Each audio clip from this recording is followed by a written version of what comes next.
प्रभु की स्तुति। आप इस चैनल को रोजाना सुनकर 1 साल में बाइबल पढ़ सकते हैं। Please subscribe and support. आज के बाइबल अध्याय। यशायाह भविष्यवक्ता की पुस्तक अध्याय 29। यशायाह भविष्यवक्ता की पुस्तक अध्याय 29। हाय अरियल पर, हाय अरियल उस नगर पर जिसमें दाऊद छावनी किए हुए रहा। वर्ष पर वर्ष जोड़ते जाओ, उत्सव के पर्व अपने अपने समय पर मनाते जाओ। तो भी मैं तो अरियल को सकीती में डालूंगा, वहां रोना पीटना होगा, और वह मेरी दृष्टि में सचमुच अरियल सा ठहरेगा। और मैं चारों ओर तेरे विरुद्ध छावनी करके तुझे कोटों से घेर लूंगा और तेरे विरुद्ध गढ़ भी बनाऊंगा।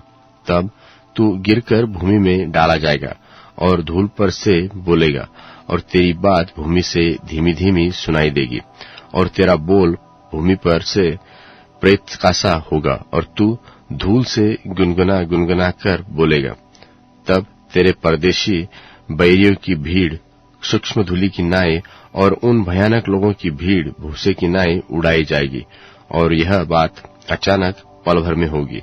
सेनाओं का यहोवा बादल गरजाता और भूमि को कंपाता और महाध्वनि करता और बवंडर और आंधी चलाता और नाश करने वाली अग्नि भड़काता हुआ उसके पास आएगा। और जातियों की सारी भीड़ भाड़ जो अरियल से युद्ध करेगी, जितने लोग उसके और उसके गढ़ के विरुद्ध लड़ेंगे और उसको सकीती में डालेंगे, वह सब रात के देखे हुए स्वप्न के समान ठहरेंगे। और जैसा कोई भूखा जो स्वप्न में तो देखता है कि मैं खा रहा हूं, परंतु जागकर क्या देखता है कि उसका पेट शून्य है। वह कोई प्यासा स्वप्न में देखे कि मैं पी रहा हूं, परंतु जागकर क्या देखता है कि उसका गला सूख जाता है और प्यासा मर रहा है। वैसे ही उन सब जातियों की भीड़भाड़ की दशा होगी जो सिय्योन पर्वत से युद्ध करेगी। ठहर जाओ और चकित हो, भोग विलास करो और अंधे हो जाओ। वे मतवाले तो है, परंतु दाख मधु पीने से नहीं। वे डगमगाते तो है, परंतु मदिरा पीने से नहीं। यहोवा ने तुमको भारी नींद में डाल दिया है, और उसने तुम्हारी नबी रूपी आंखों को बंद कर दिया है, और तुम्हारे दर्शी रूपी सिरों पर पर्दा डाला है। इसलिए सारी दर्शन तुम्हारे लिए एक लपेटी और मुहर की हुई पुस्तक की बातों के समान ठहर, जिसे कोई पढ़े लिखे हुए मनुष्य को यह कहकर दे कि इसे पढ़, और वह कहे कि मैं नहीं पढ़ सकता क्योंकि इस पर मुहर की हुई है। तब वही पुस्तक अनपढ़े को यह कहकर दी जाएगी कि इसे पढ़, और वह कहेगा कि मैं तो अनपढ़ा हूं। प्रभु ने कहा है, ये लोग जो मुंह की बातों से मेरा आदर करते हुए समीप तो आते हैं, परंतु अपना मन मुझसे दूर रखते हैं, और ये जो मेरा भय मानते हैं, वह मनुष्यों की आज्ञा सुन सुनकर मानते हैं। इस कारण सुन, मैं इनके साथ अद्भुत काम, वरन अति अद्भुत और अचंभे का काम करूंगा। तब इनके बुद्धिमानों की बुद्धि नष्ट होगी और इनके प्रवीणों की प्रवीणता जाती रहेगी। हाय उन पर जो अपनी युक्ति को यहोवा से छिपाने का बड़ा यत्न करते और अपने अपने काम अंधेरे में करके कहते हैं कि हमको कौन देखता है और हमको कौन जानता है। हाय तुम्हारी कैसी उल्टी समझ है। क्या कुम्हार मिट्टी के तुल्य गिना जाएगा? क्या कार्य अपने कर्ता के विषय कहेगा कि उसने मुझे नहीं बनाया? वह रची हुई वस्तु अपने रचने वाले के विषय में कहे कि वह कुछ समझ नहीं सकता? क्या अब बहुत ही थोड़े दिनों के बीतने पर लबानोन फिर फलदाई बारी न बन जाएगा और फलदाई बारी जंगल न गिनी जाएगी? और उस समय बहिरे पुस्तक की बातें सुनने लगेंगे और अंधे जिन्हें अब कुछ नहीं सूझता वह देखने लगेंगे। और नम्र लोग यहोवा के कारण अति आनंदित होंगे, और दरिद्र मनुष्य इस्राएल के पवित्र के कारण मगन होंगे, क्योंकि उपद्रवी फिर न रहेंगे और ठट्ठा करने वालों का अंत होगा। और जो अनर्थ काम करने के लिए जागते रहते हैं और जो मनुष्यों को वचन से पाप में फंसाते हैं और उनके लिए जो सभा में उल्हाने देते हैं और फंदा लगाते हैं और धर्म को व्यर्थ बात के द्वारा बिगाड़ देते हैं, वे सब मिट जाएंगे। इस कारण इब्राहिम का छुड़ाने वाला यहोवा याकूब के घराने के विषय में यो कहता है कि याकूब को फिर लज्जित होना न पड़ेगा और न उसका मुंह फिर नीचा होगा। और जब उसकी संतान के लोग मेरा काम देखेंगे जो मैं उनके बीच में करूंगा, तब वे मेरे नाम को पवित्र ठहराएंगे। वे याकूब के पवित्र को पवित्र ही ठहराएंगे और इस्राएल के परमेश्वर का अति भय मानेंगे।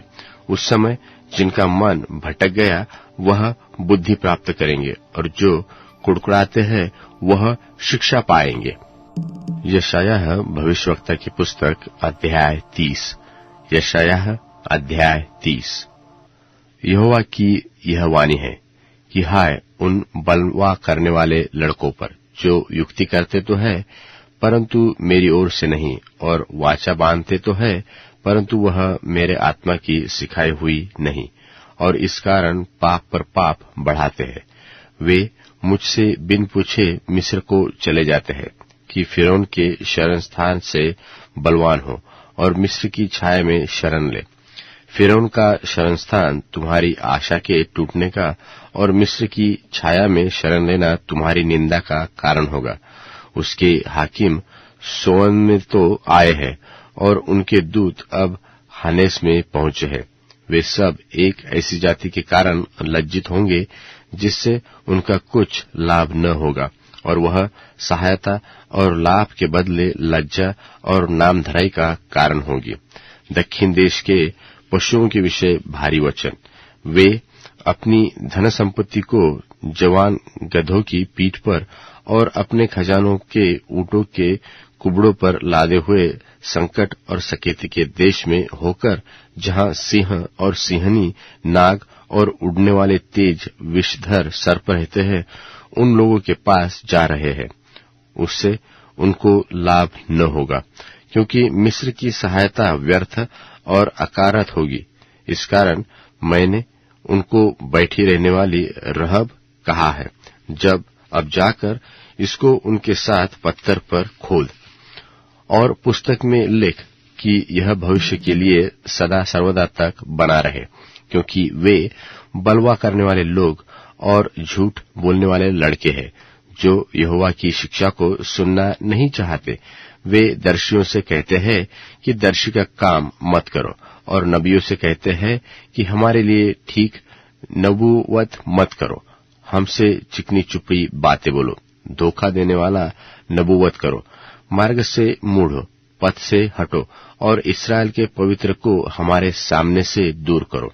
इस कारण इस्राएल का पवित्र यो कहता है कि तुम लोग जो मेरे इस विषय को निकम्मा जानते और अंधेर और कुटिलता पर भरोसा करके उन्हीं पर टेक लगाते हो, इस कारण यह अधर्म तुम्हारे लिए ऐसा होगा जैसा ऊंची भीत का फूला हुआ भाग जो फटकर गिरने पर हो, और वह अचानक पल भर में टूटकर गिर पड़ेगा, और वह उसको कुम्हार के बर्तन की नाई नाश करके करेगा।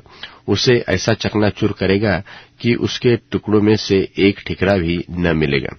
जिससे अंगेठी में से आग ली जाए व हौदे में से जल लिया जाए। प्रभु यहोवा इस्राएल का पवित्र यो कहता है कि लौट आने में और शांत रहने में तुम्हारा उद्धार है, चुपचाप रहने और भरोसा रखने में तुम्हारी वीरता है, परंतु तुमने ऐसा करना नहीं चाहा। तुमने कहा कि नहीं, हम तो घोड़ों पर चढ़कर भागेंगे, इसलिए तुम भागोगे, और यह भी कहा कि हम तेज सवारी पर चलेंगे, सो तुम्हारा पीछा करने वाले उससे भी तेज होंगे।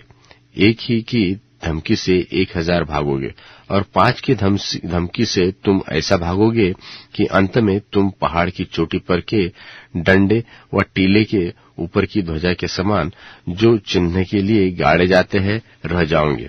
तो भी यहोवा इसलिए विलंबित होगा कि तुम पर अनुग्रह करे, और इसलिए ऊंचे पर चढ़ेगा कि तुम पर दया करे, क्योंकि यहोवा न्यायी परमेश्वर है।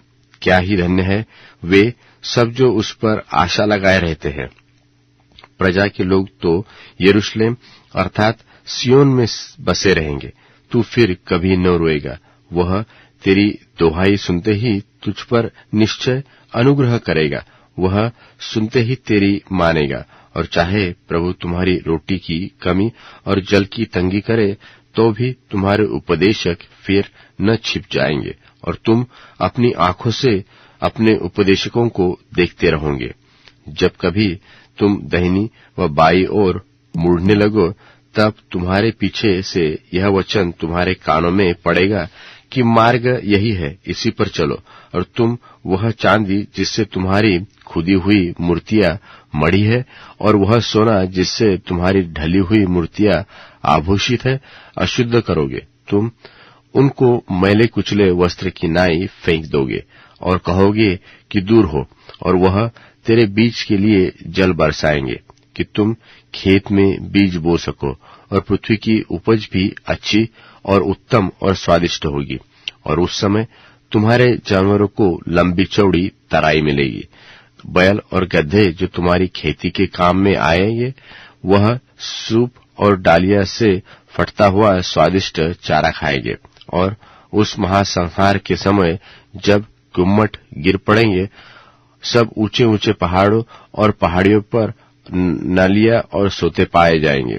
उस समय यहोवा अपनी प्रजा के लोगों का घाव बांधेगा और उनकी चोट चंगा करेगा। तब चंद्रमा का प्रकाश सूर्य का सा हो जाएगा, और सूर्य का प्रकाश 7 गुना होगा, अर्थात 8वारे भर का प्रकाश एक दिन में होगा। देखो, यहोवा दूर से चला आता है, उसका प्रकोप भड़क उठा है, और धुएं का बादल उठ रहा है। उसके होठ क्रोध से भरे हुए, और उसकी जीभ भस्म करने वाली आग के समान है, और उसकी सांस ऐसी उमड़ने वाली नदी के समान है जो गले तक पहुंचती है। वह सब जातियों को नाश के सूप से फटकेगा, और देश देश के लोगों को भटकाने के लिए उनके जबड़ों में लगाम लगाएगा। तब तुम पवित्र पर्व की रात का संगीत गाओगे, और जैसा लोग यहोवा के पर्वत की ओर उसी से मिलने को जो इस्राएल की चट्टान ठहरा है बांसुरी बजाते हुए जाते हैं, वैसे ही तुम्हारे मन में भी आनंद होगा। परंतु यहोवा अपनी प्रतापी वाणी सुनाएगा, और अपना क्रोध भड़काता और आग की लौ से भस्म करता हुआ, और प्रचंड आंधी और अति वर्षा और ओलों के साथ अपना भुजबल दिखाएगा। और अश्शूर यहोवा के शब्द की शक्ति से नाश हो जाएगा। वह उसे सोंटे से मारेगा, और जब जब यहोवा उसको मनठाना दंड देगा, तब तक साथ ही डफ और बीना बजेगी, और वह हाथ बढ़ा बढ़ाकर उसको लगातार मारता रहेगा। और बहुत काल से तोपेत तैयार किया गया है, वह राजा ही के लिए ठहराया गया है। वह लंबा चौड़ा और गहरा भी बनाया गया है। वहां की चीता में आग और बहुत सी लकड़ी है। यहोवा की सांस जलती हुई गंधक की धारा की नाई उसको सुलगाएगी। कुरिन्थियों के नाम पौलुस प्रेरित की दूसरी पत्री 6वां अध्याय। और हम जो उसके सहकर्मी हैं, यह भी समझाते हैं कि परमेश्वर का अनुग्रह जो तुम पर हुआ व्यर्थ न रहने दो, क्योंकि वह तो कहता है कि अपनी प्रसन्नता के समय मैंने तेरी सुन ली, और उद्धार के दिन मैंने तेरी सहायता की। देखो, अभी वह प्रसन्नता का समय है, देखो अभी वह उद्धार का दिन है। हम किसी बात में ठोकर खाने का कोई भी अवसर नहीं देते कि हमारी सेवा पर कोई दोष न आए, परंतु हर बात से परमेश्वर के सेवकों की नाई अपने सद्गुणों को प्रकट करते हैं, बड़े धैर्य से, क्लेशों से, दरिद्रता से, संकटों से, कोड़े खाने से, कैद होने से, हुल्लड़ों से, परिश्रम से, जागते रहने से, उपवास करने से, पवित्रता से, ज्ञान से, धीरज से, कृपालुता से, पवित्र आत्मा से, सच्चे प्रेम से, सत्य के वचन से, परमेश्वर की सामर्थ से, धार्मिकता के हथियारों से जो दाहिने बाएं हैं, आदर और निरादर से, दुर्नाम और सुनाम से। यद्यपि भरमाने वालों के ऐसे मालूम होते हैं, तो भी सच्चे हैं, अनजानों के सदृश्य हैं, तो भी प्रसिद्ध हैं, मरते हुओं के ऐसे हैं और देखो जीवित हैं, मार खाने वालों के सदृश्य हैं, परंतु प्राण से मारे नहीं जाते, शोक करने वाले के समान हैं, परंतु सर्वदा आनंद करते हैं। कंगालों के ऐसे हैं, परंतु बहुतों को धनवान बना देते हैं। ऐसे हैं जैसे हमारे पास कुछ नहीं, तो भी सब कुछ रखते हैं। हे कुरिन्थियों, हमने खुलकर तुमसे बातें की हैं। हमारा हृदय तुम्हारी ओर खुला हुआ है। तुम्हारे लिए हमारे मन में कुछ सकेती नहीं, पर तुम्हारे ही मनों में सकेती है। पर अपने लड़के बाले जानकर तुमसे कहता हूं कि तुम भी उसके बदले में अपना हृदय खोल दो। अविश्वासियों के साथ असमान जुए में न जुतो, क्योंकि धार्मिकता और अधर्म का क्या मेलजोल, या ज्योति और अंधकार की क्या संगति, और मसीह का बलियाल के साथ क्या लगाव, या विश्वासी के साथ अविश्वासी का क्या नाता, और मूर्तों के साथ परमेश्वर के मंदिर का क्या संबंध, क्योंकि हम तो जीवते परमेश्वर के मंदिर हैं। जैसा परमेश्वर ने कहा है कि मैं उनमें बसूंगा और उनमें चला फिरा करूंगा, और मैं उनका परमेश्वर हूंगा और वे मेरे लोग होंगे। इसलिए प्रभु कहता है कि उनके बीच में से निकलो और अलग रहो, और अशुद्ध वस्तु को मत छुओ, तो मैं तुम्हें ग्रहण करूंगा और तुम्हारा पिता हूंगा, और तुम मेरे बेटे और बेटियां होगे। यह सर्वशक्तिमान प्रभु परमेश्वर का वचन है। भजन संहिता अध्याय 74। भजन संहिता अध्याय 74। हे परमेश्वर, तूने हमें क्यों सदा के लिए छोड़ दिया है? तेरी कोपाग्नि का धुआं तेरी चराई की भेड़ों के विरुद्ध क्यों उठ रहा है? अपनी मंडली को, जिसे तूने प्राचीन काल में मोल लिया था और अपने निज भाग का गोत्र होने के लिए छुड़ा लिया था, और इस सियोन पर्वत को भी, जिस पर तूने वास किया था, स्मरण कर। अपने डेग सनातन की खंडहर की ओर बढ़ा, अर्थात उन सब बुराइयों की ओर जो शत्रु ने पवित्र स्थान में किए हैं। तेरे द्रोही तेरे सभा स्थान के बीच गरजते रहे हैं। उन्होंने अपने ही ध्वजाओं को चिन्ह ठहराया है।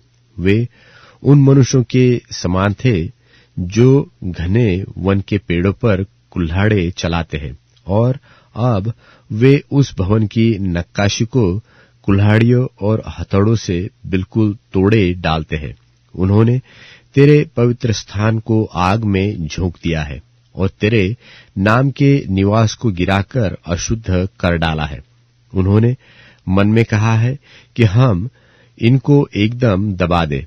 उन्होंने इस देश में परमेश्वर के सब सभा स्थानों को फूंक दिया है। हमको हमारे निशान नहीं देख पड़ते। अब कोई नबी नहीं रहा, न हमारे बीच कोई जानता है कि कब तक यह दशा रहेगी।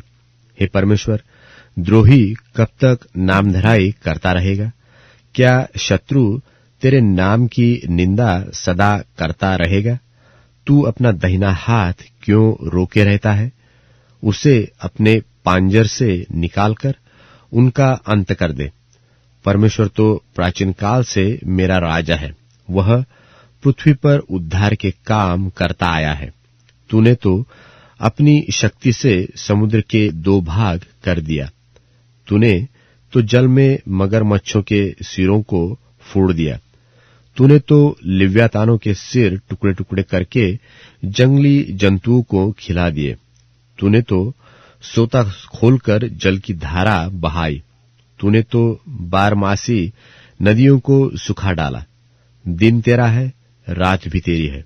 सूर्य और चंद्रमा को तूने स्थिर किया है। तूने तो पृथ्वी के सब सिवानों को ठहराया। धूपकाल और जाड़ा दोनों तूने ठहराया है।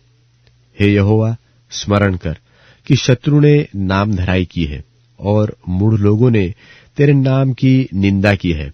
अपनी पिंडुकी के प्राण को वन पशु के वश में न कर।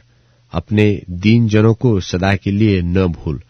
अपनी वाचा की सुधि ले, क्योंकि देश के अंधेरे स्थान अत्याचार के घरों से भरपूर है। पीसे हुए जन को निरादर होकर लौटना न पड़े।